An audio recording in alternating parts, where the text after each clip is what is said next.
Como vocês devem saber, um dos maiores programas que o governo federal tem utilizado para poder ganhar popularidade é o programa das Cozinhas Solidárias. Para você que não sabe, o programa das Cozinhas Solidárias é um programa que garante a alimentação e que garante refeições para as pessoas a baixo custo ou praticamente nenhum custo, viabilizando assim que elas se alimentem, né? Então é um programa de segurança alimentar, né? E que tem uma representação, uma importância considerável hoje em dia. Mas, como quase nada são flores nessa realidade, hoje eu quero mostrar para vocês uma matéria que foi publicada pela Repórter Brasil e a gente fazer um debate sobre isso, que é sobre a participação da Coca-Cola no programa das Cozinhas Solidárias. Vamos ver? Então olha aí, vou deixar o link dessa reportagem na descrição do vídeo. E você que está assistindo esse corte, já aproveita para se inscrever, para curtir esse vídeo e também se tornar membro aqui deste canal. Por apenas R$ 5 por mês você já acompanha 2 lives extras na semana e muito mais conteúdo. Vamos lá. Conselho responsável pelo desenvolvimento de políticas de combate à fome aponta conflito de interesses no acordo firmado com a multinacional. MDS também fez acordo com o McDonald's, que aqui é o Ministério do Desenvolvimento, tá? Que é do Desenvolvimento e Assistência Social. Bom, uma parceria do governo federal com a Coca-Cola para a criação de cozinhas solidárias vem sendo criticada por especialistas em alimentação saudável por possível conflito de interesses. Possível. Entre os motivos está a atuação da empresa para fomentar o mercado de ultraprocessados e bebidas açucaradas. A gente viu lá naquele vídeo sobre a crise do Osho, que já faz algum tempo já que eu postei, que essa dinâmica e esse regime dos alimentos ultraprocessados tem se tornado cada vez mais comuns na realidade brasileira e tem sido muito consumidos, especialmente pelas pessoas que fazem parte ali do que a gente chama de classe D e classe E, né? Que é a galera ali que tá numa faixa de maior precarização do trabalho e tudo mais, e que a gente também acompanha a partir de sites como o Joio e o Trigo, e podcast, e matérias, como os alimentos ultraprocessados são um grande problema para a saúde das pessoas, né? Com relação à questão de pressão arterial, diabetes, etc, etc. Então, ter essa movimentação, né, da Coca-Cola com a cozinha solidária representa um perigo bem grande nesse sentido, né? Mas vamos lá. Em dezembro, o CONSEA, Conselho Nacional de Segurança Alimentar e Nutricional, órgão consultivo que assessora a Presidência da República, enviou uma recomendação ao Ministério do Desenvolvimento e Assistência Social, Família e Combate à Fome, afirmando que o acordo com a multinacional vai na contramão das estratégias adotadas pelo Brasil para o combate à fome, à obesidade e a todas as formas de má nutrição. A parceria com a Coca-Cola faz parte do programa Acredita no Primeiro Passo, que envolve a implementação de 200 cozinhas solidárias pelo país até o fim de 2026, entre outras ações que formam um conjunto de políticas públicas para a redução da desigualdade. O Conselho, no entanto, diz que o acordo ignora a atuação agressiva da empresa na defesa de seus interesses comerciais. Então você vê que coisa, né? O governo federal, aplacado por um programa de austeridade, aplacado por um programa de corte de gastos para poder bater a meta de superávit, agora está procurando parceiros do capital privado para poder continuar suas políticas de alimentação e de segurança alimentar. E para isso está recorrendo à Coca-Cola, né? E é claro que para a Coca-Cola é interessantíssimo que ela faça parte de um programa como o Programa da Cozinha Solidária, porque ela pode nem ter os seus produtos lá dentro, né, e tal, mas ela vai fazer um lobby gigantesco para poder garantir que seus interesses sejam cumpridos na forma de como essas cozinhas vão estar organizadas, né?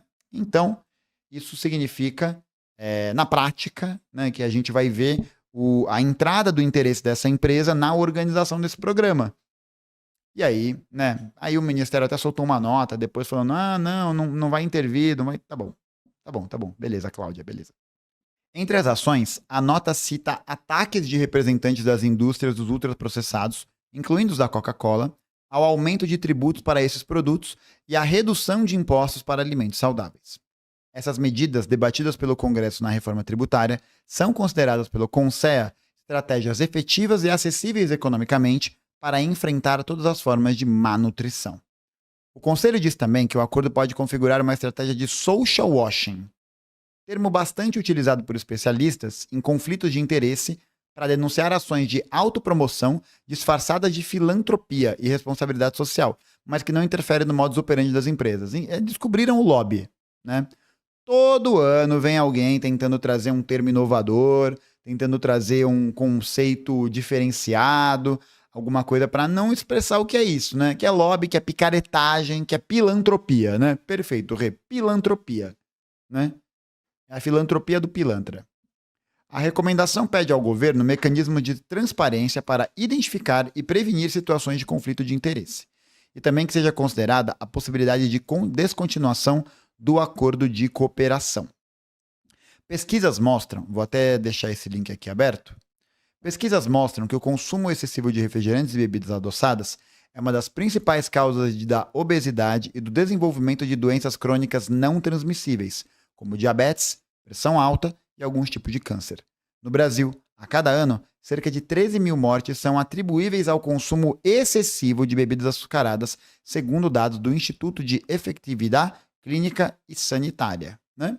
Lembrando aí mais uma vez que isso não significa necessariamente que, enfim, tem uns vídeos de terrorismo nutricional que aparecem no Instagram e tudo mais e tal, mas a grande questão é que a gente vê o avanço cada vez maior desse tipo de produto como um produto hegemonicamente dominante nas mesas e nos lares brasileiros. E por ele ser um produto mais barato, né, dentro do mercado, ele acaba ganhando essa participação na vida diária das famílias, né? Seja pelo refrigerante, seja pelo salgadinho, seja pela bolacha, seja, enfim, por vários outros produtos, né? Que fazem parte não só da Coca-Cola FEMSA, mas como também fazem parte de todo esse arcabouço de uma indústria de ultraprocessados, né? Estima-se que o país tenha um custo de pelo menos 10,4 bilhões de reais por ano no tratamento no SUS, em aposentadoria precoce e licença médica e em perdas econômicas em razão de mortes relacionadas ao consumo de ultraprocessados, como refrigerantes e sanduíches de fast food. A Repórter Brasil, o MDS disse que as parcerias são baseadas no compromisso social da empresa de reduzir desigualdades e combater a exclusão econômica, valorizando o trabalho e a autonomia. Logo a Coca-Cola, né? Logo a Coca-Cola FEMSA defendendo reduzir desigualdade, né? E sabe o que é engraçado? Ao mesmo tempo que ela está falando sobre reduzir desigualdade, valorizar trabalho, valorizar a iniciativa, né? Olha só. Coca-Cola FEMSA tem crescimento de 35% no lucro do quarto trimestre e destaca desempenho no Brasil. Notícia fresquinha do dia 21 de fevereiro de 2025. A Coca-Cola FEMSA teve lucro de 7,28 bilhões de pesos mexicanos no quarto trimestre, alta de 35% na comparação anual. E aí vai lembrar, né? A Coca-Cola FEMSA é a engarrafadora, né? As receitas da engarrafadora chegaram a 75,5 bilhões de pesos, crescimento de 4,3% sobre o mesmo período de 2023. Aí aqui, ó. Aí tá falando, né? Na América do Sul, incluindo o Brasil, a Coca-Cola FEMSA teve receitas de 33,9 bilhões de pesos, alta de 19,4% na comparação anual. Os volumes cresceram 3% na região, incluindo aumento de 3,7% no Brasil, segundo a companhia. Em termos orgânicos, o faturamento subiu 21%. No ano como um todo, o lucro da Coca-Cola FEMSA chegou a 23,7 bilhões de pesos, crescimento de 21,5% sobre 2023. O faturamento de 239 bilhões de pesos, 13 bilhões de dólares, entre janeiro e dezembro, representou um aumento de 14,2% na comparação atual. Nessa tarde, as ações da Coca-Cola FEMSA subiam 1,59% na Bolsa Mexicana de Valores. Então, olha aqui, né? Coca-Cola FEMSA atingindo lucros astronômicos, preocupadíssima com a desigualdade.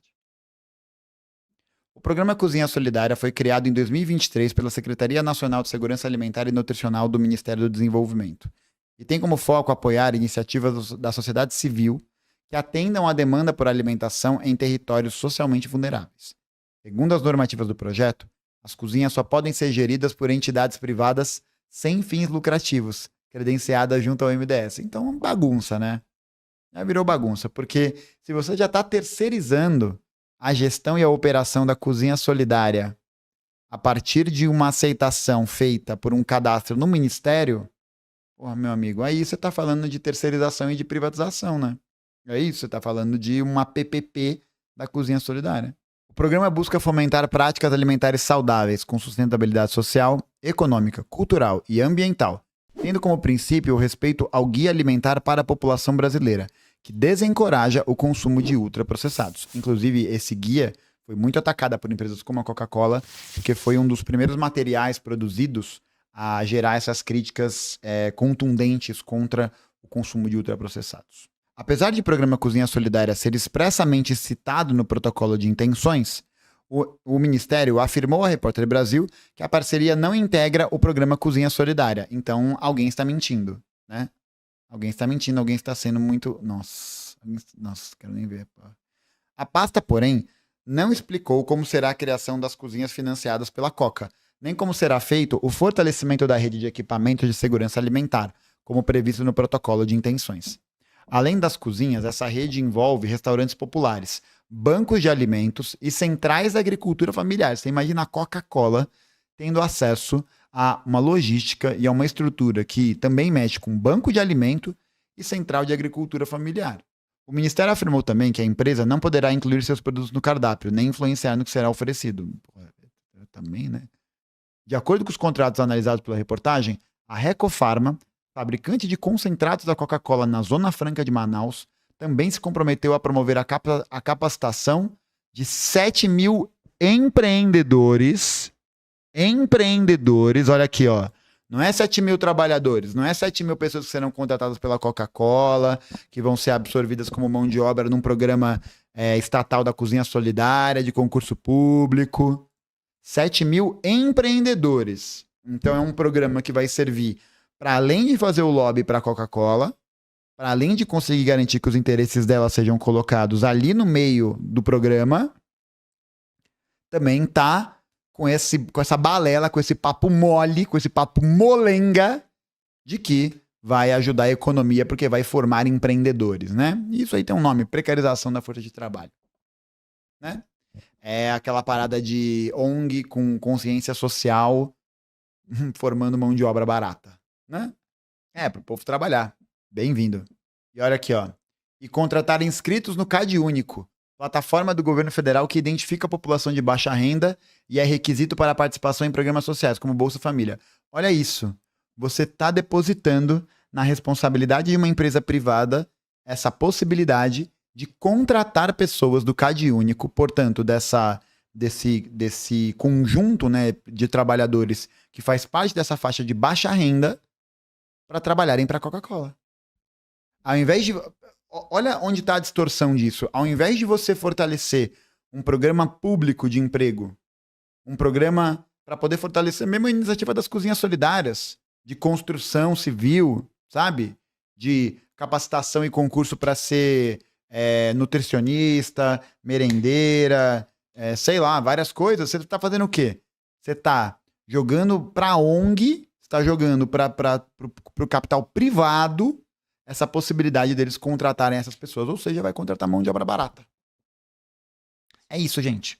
Gente, é isso. É mão de obra barata com o nome empreendedorismo, que é para poder legitimar o perrengue, né? Para poder falar, não, veja, você é um empreendedor, né? Você não é um trabalhador, você é um empreendedor. Então, o perrengue faz parte, né?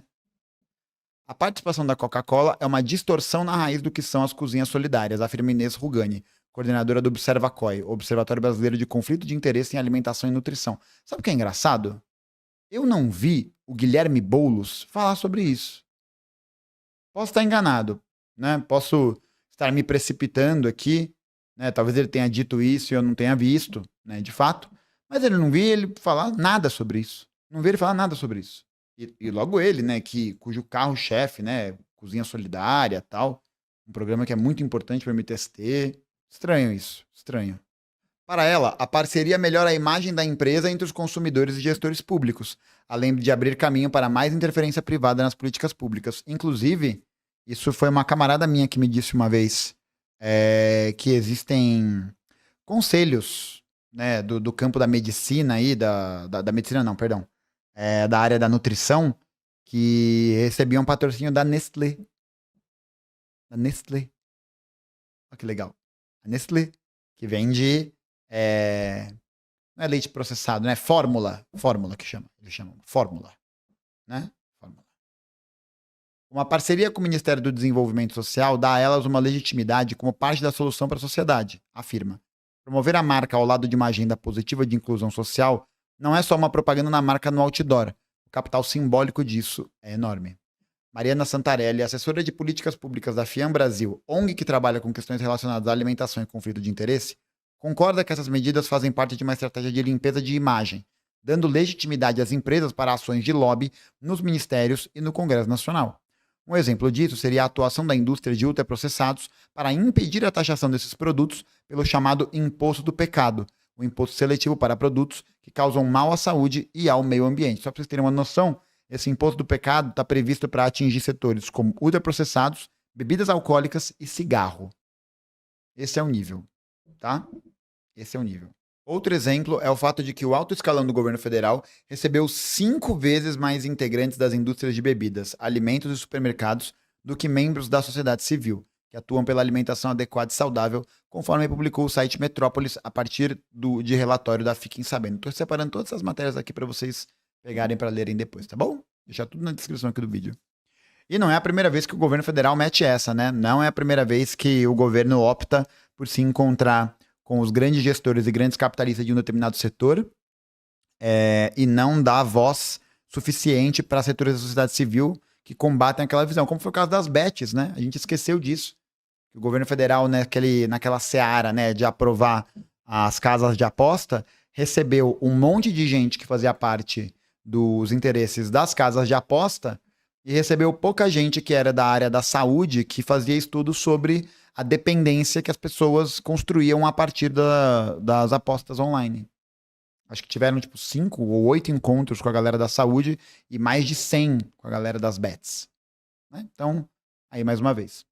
Foram 69 registros de agenda com lobistas, frente a 14 com integrantes da coalizão Aliança pela Alimentação Adequada e Saudável. Houve ao menos 16 tentativas de reuniões da aliança não atendidas pelo governo. Críticas semelhantes às parcerias do governo foram feitas pela Aliança pela Alimentação Adequada e Saudável, que reúne 72 organizações que defendem o direito à alimentação. Ainda dentro do Acredita no Primeiro Passo, o Ministério do Desenvolvimento também firmou parceria com a Arcos Dourados. Presta atenção nisso aqui, presta atenção nisso aqui. Presta atenção! Presta atenção! Presta atenção! Porra, presta atenção, acorda! Ainda dentro do Acredita no Primeiro Passo, o MDS também firmou parceria com a Arcos Dourados, operadora da rede de fast food McDonald's no Brasil, para promover a inserção no mercado de trabalho. Segundo os acordos, a ideia da parceria é gerar capacitação profissional, acesso a empregos e apoio ao empreendedorismo das pessoas registradas no CadÚnico. Ou seja, o governo federal está fechando uma aliança com o McDonald's, que, segundo Paulo Cogos, é uma empresa comunista, para poder ganhar trabalhadores mal remunerados. Rapaz.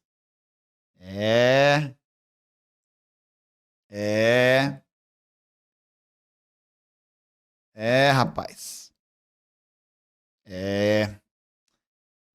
Mas se criticar não dá, né, cara? Não dá. Sabe por que não dá? Sabe por que não dá? Deixa eu explicar por que não dá. Não dá porque olha o que está acontecendo. De um lado, você tem um programa político do governo federal que está sendo pautado, a base dele, a base econômica dele, na premissa do arcabouço fiscal, que é a necessidade do combate à inflação a partir da ideia de que esse freio da inflação pode acontecer se diminuírem os gastos públicos nas áreas centrais, apesar desses gastos continuarem aumentando com relação ao pagamento da dívida pública, né? Toda vez que sobe a taxa Selic, a dívida pública brasileira referente aos títulos da dívida crescem também. Então você vai devendo mais dinheiro para banqueiro e para rentista e depositando menos dinheiro nas áreas sociais, e por uma linha de atuação de austeridade. Isso por um lado. Aí o governo, para tentar pagar de progressista, para tentar mostrar que está fazendo alguma coisa, ele vai conseguir unir o pior dos dois mundos, que é a austeridade, por um lado, e no outro, para manter esse programa, vai incluir empresas que vão passar a fazer lobby, controlar, vão passar a influenciar essa relação, como a Coca-Cola e o McDonald's. Aí, você critica, você fala, você é chato. Você é insuportável. Eu sou insuportável mesmo. Eu não tenho problema com relação a isso. Isso está dado. Está dado. Agora, a César o que é de César, né?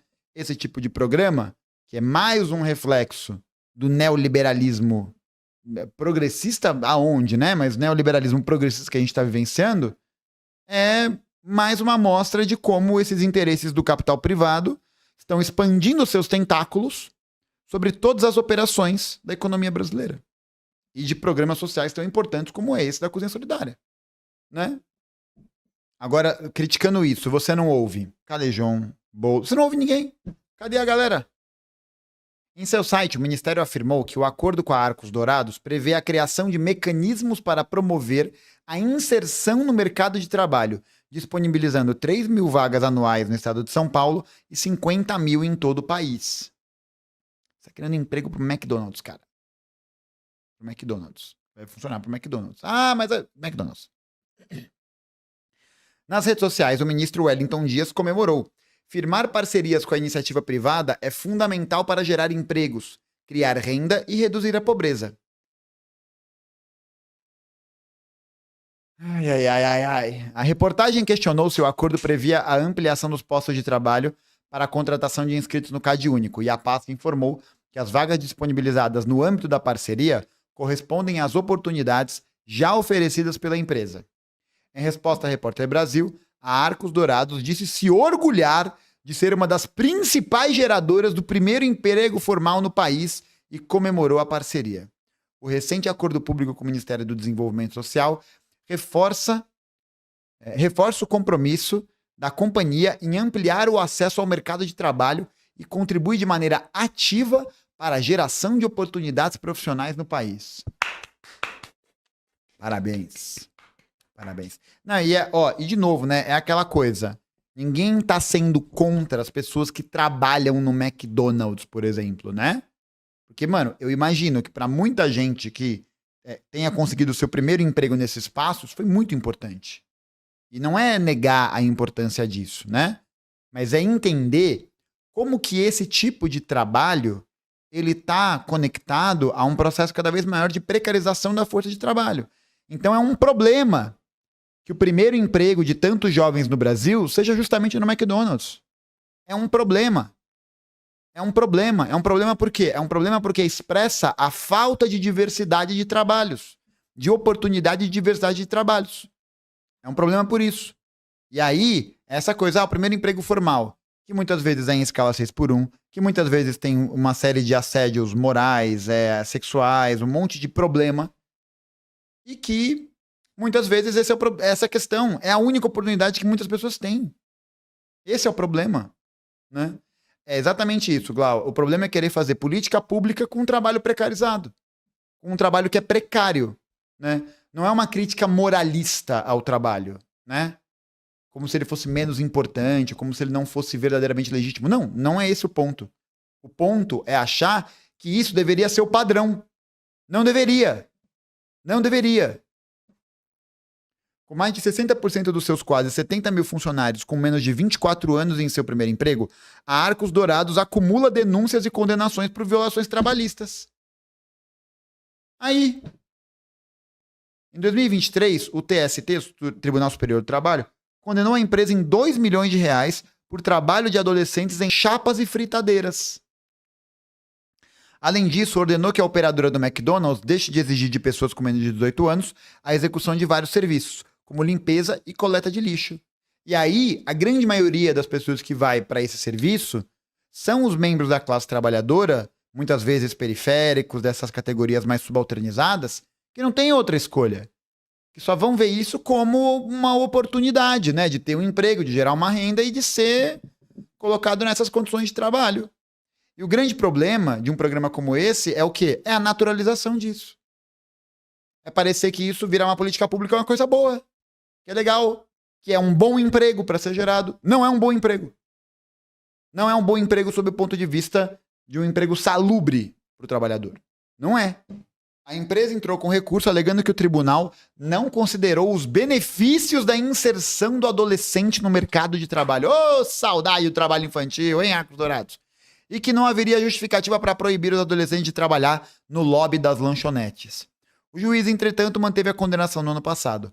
A multinacional foi questionada pela reportagem a respeito da condenação, mas não se manifestou até o momento. Para Mariana Santarelli, da FIAM Brasil, o governo federal ignora os impactos negativos à saúde pública e ao meio ambiente causados pelas empresas ao firmar esses acordos. Não é uma boa intenção, é um bom negócio, avalia. Além disso, tem uma outra questão que ela colocou aqui, que é muito importante de ser pontuada, né? Vou buscar aqui. Agora, the Jeripoc is going to piu-piu. Sabe por quê? Sabe por quê? Esse interesse da Coca-Cola em fazer parte da gestão do programa de cozinhas solidárias está alinhado a dois outros pontos muito importantes, né? Vou mostrar aqui para vocês. O primeiro deles é com relação à luta pela isenção dos impostos sobre os alimentos ultraprocessados. Então, ó, recursos, isso é matéria de 18 de fevereiro de 2025, pelo João Pérez, no site O Joio e o Trigo. Recursos poderiam bancar reajuste na alimentação escolar e 100 mil famílias que produzem alimentos de fato. Coca e Ambev lideram a lista, seguida por fabricantes de biscoito e chocolate. Enquanto a população sofre para pagar o café e a laranja, as fabricantes de ultraprocessados acumulam 15 bilhões de reais em impostos que não foram pagos ao longo de uma década. Levantamento feito pelo Joio, com dados oficiais do Ministério da Fazenda, mostra que esse é o valor total acumulado em renúncias fiscais somente do governo federal e apenas entre as maiores empresas entre 2015 e junho de 2024. À frente da lista está a Recofarma, da Coca-Cola, que amealhou 4,5 bilhões nesse período. A empresa que é aquela que a gente falou, né? A que produz os concentrados da Coca-Cola, que é sediada na Zona Franca de Manaus, né? Onde conta também com isenções de impostos municipais e estaduais. Então, aqui, nossa, olha aqui, tem a tabela completinha. Vou deixar essa matéria na descrição, porque a minha meta não é ler ela inteira aqui agora, porque eu acho que o outro tema que vem dessa articulação do interesse da cozinha solidária com a Coca-Cola, ele é ainda mais urgente. Porque ele não é um tema só brasileiro, mas ele é também um tema da América Latina como um todo, tá? Mas eu vou deixar a matéria ali para vocês verem. Mas a questão central é essa aqui. O interesse da Coca-Cola e da Ambev na privatização da água. Essa matéria já de 2019, pelo mesmo João Pérez. Água é a matéria-prima mais cara para a produção de bebidas. O relatório de sustentabilidade da Ambev declara usar 2,9 litros de água para cada litro de bebida produzido, e isso depois de uma redução de 45% em 15 anos. A Coca diz usar 1,67 litro num cálculo que certamente exclui embalagem e açúcar. Em 2017, o total de água captada para a utilização em nossas operações foi de 14 bilhões de litros, uma redução de 11% em relação a 2016. Essa diminuição é reflexo da queda no volume de produção de 5,5% e dos avanços no índice de água utilizada por litro de produto. Na situação atual, ao que tudo indica, as empresas de alimento e bebidas contam com uma condição privilegiada no fornecimento de água e esgoto. Algumas delas estavam na lista de grandes clientes da Sabesp, a não mais estatal paulista do setor, reveladas depois de muita peleja da agência pública e do El País. De maneira contra-intuitiva, mostrou-se que os maiores consumidores contavam com descontos. Não sabemos o tamanho dos descontos porque a companhia se esmerou em ocultá-lo. Em 2005, a agência pública, segundo a Pública, eram 276 milhões de litros para 8 clientes. em 2014, 24 bilhões de litros para 526 grandes consumidores. Então, enquanto a Sabesp vai sendo privatizada e o acesso à água e ao esgoto para a população trabalhadora é restringido, é encarecido, é precarizado, os grandes monopólios e conglomerados industriais, como a Coca-Cola e a Ambev, têm isenção no pagamento de tributos e têm vantagens na aquisição dessa água, assim como é o agronegócio. Aí vem a propaganda da TV falar para você fazer xixi no banho, né? Falar para você, ei, a propaganda da Sabesp, ei, tome banho rápido, hein? Porque se você tomar um banho muito devagar, a gente não vai ter água para fazer a sua coquinha, tá? E o interesse está relacionado a esse aqui, né? Olha só. Também é certo que corporações como Coca, Ambev e Nestlé têm uma relação antiga com a discussão político-partidária sobre a água. No ano passado, o Fórum Mundial Alternativo da Água terminou com uma declaração contra as tentativas de mercantilização desse bem comum e a privatização da Sabesp, a privatização da empresa de água do Piauí, que é de um governo do PT, a privatização da água que acontece em está acontecendo em Minas Gerais, a privatização da SEDAI no Rio de Janeiro, são todas partes desse processo. São todas partes dessa toada. Mencionando expressamente essas corporações, patrocinadoras do Fórum Mundial da Água, do qual falaremos adiante. O encontro entre Michel Temer e o presidente da Nestlé, Paul Buch, no começo de 2018, deu asas a rumores sobre os interesses da empresa na privatização da água. A corporação e o Palácio do Planalto negaram que o encontro tivesse esse tema na pauta. E aí, curiosamente, a água é privatizada pouco tempo depois. Passados alguns meses, o governo Temer atendeu a um pleito das concessionárias privadas de água e editou a medida provisória 844, que tentava forçar os municípios a conceder os serviços. A proposta não passou e então, no último dia na cadeira, o presidente editou uma nova medida provisória, agora sob o número 868. Foi em março que o senador Tasso Gereissati, do PSDB do Ceará, acabou nomeado relator. O parlamentar é um notório articulador político, o que aumentou as chances de êxito da nova investida. A família Gereissati é famosa também pelas atividades empresariais. Além de haver lucrado direta e fartamente com a privatização da telefonia, no governo do Tucano FHC, o grupo controla o Iguatemi, maior rede de shoppings do país, além de investimento no mercado bilionário, no mercado imobiliário e financeiro. Então, olha aqui. A Coca-Cola tem projetos sociais, projetinho social, faz parte ali de uma organização ligada ao Banco Mundial. É a festa do caqui, porra. É a festa do caqui. Tasso é dono da Solar, que detém todo o engarrafamento e a distribuição dos produtos Coca-Cola no Nordeste e em parte do Centro-Oeste. O senador é um dos maiores empresários do sistema Coca no mundo. Ninguém se dá ao luxo de achar que política e negócios não se misturam. Revelamos aqui no Joio como Tasso usou o cargo para intermediar uma reunião em 2008 entre o então ministro da Fazenda, Guido Mantega, e o presidente da Coca na América Latina, Brian Smith. Deu certo. Na época, o governo fez um de vários recuos nas tentativas de reverter um esquema de créditos cobrados sobre impostos que jamais foram pagos. Não há qualquer notícia de que a conduta de Tasso no episódio tenha sido investigada. Olha isso, mano. Enfim, vou deixar aqui a matéria para vocês lerem, tá? Completinha também. E quero também deixar uma recomendação para vocês que gostam desse tema. Essa matéria aqui do Brasil de Fato, mas também assisti um documentário, que é o documentário Bolívia, a Guerra da Água, tá? Em que, basicamente, a gente viu essa mesma ação de uma empresa estrangeira na busca pelo controle e da operação da distribuição de água na Bolívia, o que vai levar a um levante popular gigantesco no país. E acho que o pior de tudo é que toda essa situação que a gente, enfim, desdobrou aqui enquanto a gente lia essa matéria e debatia sobre o tema, é de perceber que o governo Lula está muito mais preocupado em firmar esses acordos com o capital privado, garantir a continuidade do arcabouço fiscal, utilizando como argumento essa ideia de que não tem dinheiro, de que não tem recurso, e aí você vai tirando de programa social e de possibilidade do próprio Estado de administrar isso e passando para a entidade privada. E aí essa entidade privada, mercantilizando o capital privado, o que é lucro, ela vai, obviamente, lutar para que o seu interesse seja cumprido. Então, é muito problemático quando a gente vê mais uma vez uma ação dessas, mais uma vez uma operação dessas, e que mostra que, às vias de fato, o governo federal está compromissado com indústria de ultraprocessado, está compromissado com indústria de bebida açucarada, está compromissado com o agronegócio. Porque não é possível você falar de um projeto de expansão dos ultraprocessados sem que isso também esteja relacionado a uma política de falta de soberania alimentar que o Brasil tem hoje. A gente está falando muito sobre os estoques da Conab, né, da Companhia Nacional de Abastecimento sobre Bolsonaro, foram esvaziados, né? E o governo federal não faz nada para mudar essa realidade. Não faz nada para mudar essa realidade. O café tá caro pra caralho, a carne tá cara, tá tudo ficando cada vez mais caro, porque tá tudo sendo levado para exportação, tudo sendo exportado, ovo, café, tudo. E aí você não tem nenhuma política pública consistente e robusta para poder reverter esse cenário. Você só tem inflação. Você só tem blá blá blá. É isso. Vai falar, o Bolsonaro caiu, quebrou isso. Beleza, o Bolsonaro é um filho da puta e quebrou isso. Beleza. E reconstruir? Vamos? Não. Ao invés de você fazer uma iniciativa robusta de reinvestimento, de reconstrução da Conab, o que você faz? Você fala, estamos melhorando, né? Estamos trabalhando para melhor atendê-lo, né? E a musiquinha de elevador no fundo.